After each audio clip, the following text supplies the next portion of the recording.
আমরা একটু ছোট করে শুনবো যে রোজার ফজিলতটা দর্শকদের জানার সুযোগ। আলহামদুলিল্লাহ, মাহে রমাদানের ফজিলত অনেক বেশি। এগুলি কোরআন এবং হাদিসে অনেক বর্ণনা। আমি একটা হাদিসের বর্ণনা বলি। রাসূল করিম সাল্লাল্লাহু আলাইহি সাল্লাম বলেছেন যে আমাকে 5টি বিষয় স্পেশালি দেওয়া হয়েছে, যেই 5টি বিষয় আমাকে দেওয়া হয়েছে এবং আমার উম্মতকে দেওয়া হয়েছে, যেই 5টি বিষয় অন্য কোনো নবীকেও দেওয়া হয়নি, অন্য কোনো উম্মতদেরকেও দেওয়া হয়নি। তার মানে কতটুকু স্পেশাল যে নবীকে দেওয়া হয়েছে এবং নবীর উম্মতকে দেওয়া হয়েছে এই মাহে রমাদান উপলক্ষ করে। তার মধ্যে এক নাম্বার হলো যে আল্লাহ রাসূল বলছেন যে খালুফু ফামিস সাইমি আতয়াবু ইনদাল্লাহি মিন রাইহিল মিস্ক। এক নাম্বার হলো যে এই যে আমরা সাহরি থেকে নিয়ে এ পর্যন্ত কিন্তু কিছুই খাইনি, আমরা এক ঢোক পানিও খাইনি। না খাওয়ার কারণে আমাদের স্টোমাক থেকে, অর্থাৎ আমাদের স্টোমাকে প্রতিদিন আমরা কিছু খাবার দিই, তো এই মুখে থেকে এক ধরনের দুর্গন্ধ আসে, এই গন্ধ আসে। এটা কিন্তু ন্যাচারাল, এটা কিন্তু কোনো কারণে না, এটা ন্যাচারাল। তো আমি সারাদিন কিছু না খাওয়ার কারণে তখন কিন্তু আমার মুখ থেকে এই দুর্গন্ধটা কিন্তু ওই সকালে ঘুম থেকে ওঠার পর ওই দুর্গন্ধ না,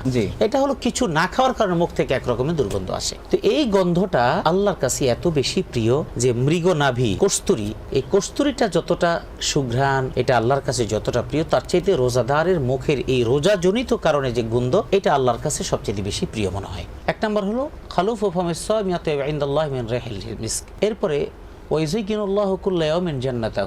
আল্লাহ পাক রব্বুল আলামিন প্রতিদিন তার জান্নাতকে সুসজ্জিত করতে থাকেন সুবহানাল্লাহ রোজাদারদের জন্য।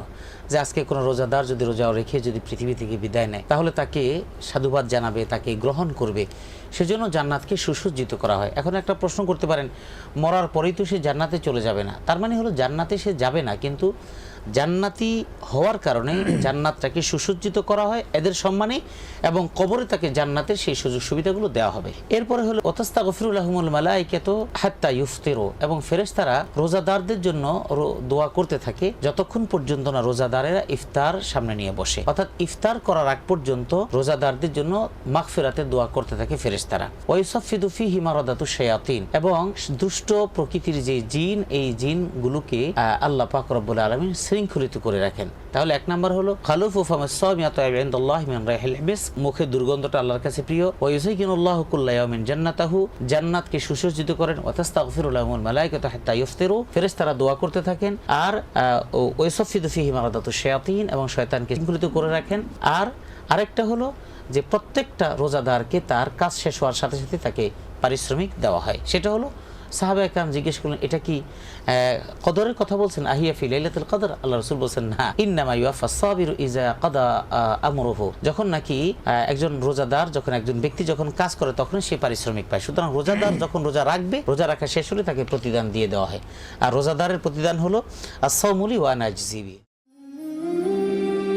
হেভেন টিভি, জান্নাতি আহ্বানে প্রতিক্ষণ।